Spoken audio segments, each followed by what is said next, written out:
My favorite thing about the Auburn Gresham community are the people. The people here are authentic and genuine. They love their homes, they love their neighborhoods, and they want the best for each other. My name is Izora. I've been in Auburn Gresham for 44 years. We moved in the Auburn Gresham area in '67. The community was quiet, it was nice, felt very safe. I have 3 daughters, but I raised foster kids, a lot of homeless kids I had. 390 girls came through my house in this area here. It's a two-for-life. The girls would have their own bedroom, and then they share the kitchen, the living room and dining room. And I would teach them the basic things, and that was cooking, cleaning, washing, teaching them how to save their money. And it was a busy time, but I loved it. Everybody would stick together. You would just reach out if it was a neighbor sick or anything, whatever I could do to help or go and help them. Auburn Gresham probably has the lowest rate of people leaving their neighborhoods. We have people that have been living here for 60, 70, 80 years. And I think for seniors that want to stay in their homes, that's what makes it so important for us to have programs, to support that.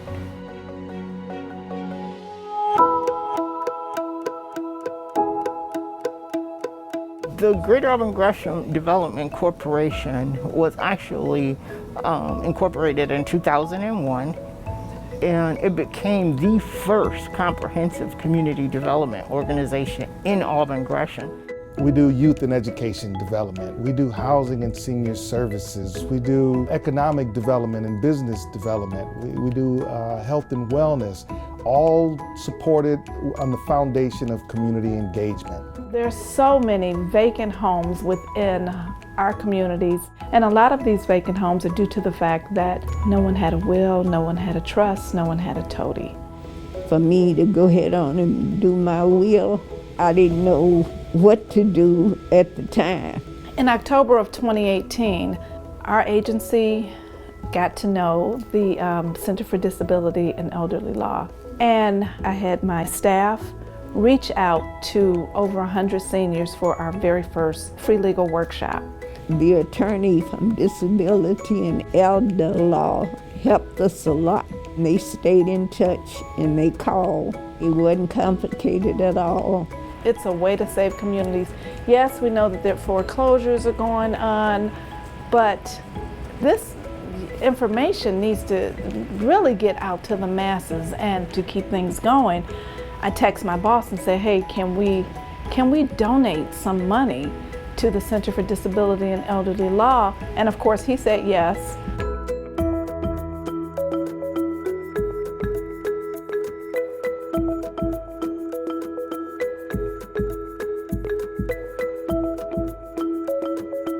I just felt that in my heart that that's something that our organization needed to do to continue having a strong impact on keeping this community viable, keeping our homeowners and their homes safe and protected. So I felt really good to spend somebody else's money.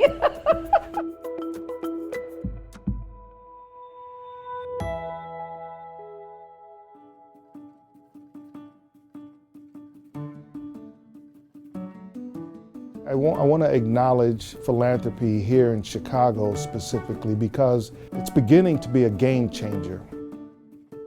The Pritzker Traubert Foundation and their Chicago Prize competition, of which Auburn Gresham is the winner of this $10 million Chicago Prize, it means so much. $10 million, what can that do? Well, $10 million can help us complete a project like the Auburn Gresham Healthy Lifestyle Hub, a 60,000 square foot building that's been vacant for more than 20 years on 79th Street, the busiest bus line in the entire city of Chicago, which will now be anchored by an immediate care center.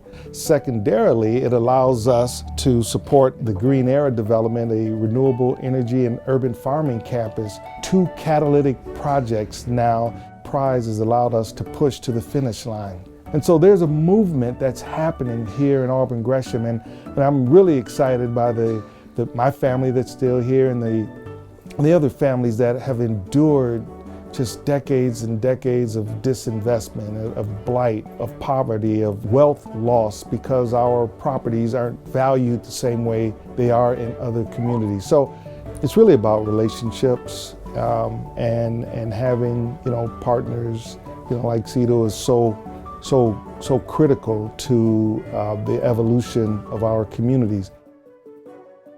It makes me feel good that the neighborhood still care about seniors.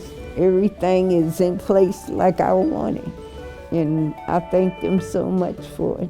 I'm going to do as much as I can to make sure that we continue getting this information out, setting up virtual workshops during this pandemic, and hopefully when things get back to normal, whatever that looks like, we'll be able to do some face-to-face. I think the most lovable thing to me is that the people here are authentic and genuine. And I think it's important as we build relationships, just don't helicopter in, but have a deeply rooted relationship. Find out what the residents need, are asking for, want in our communities, understand our communities, and be connected at a very deep level.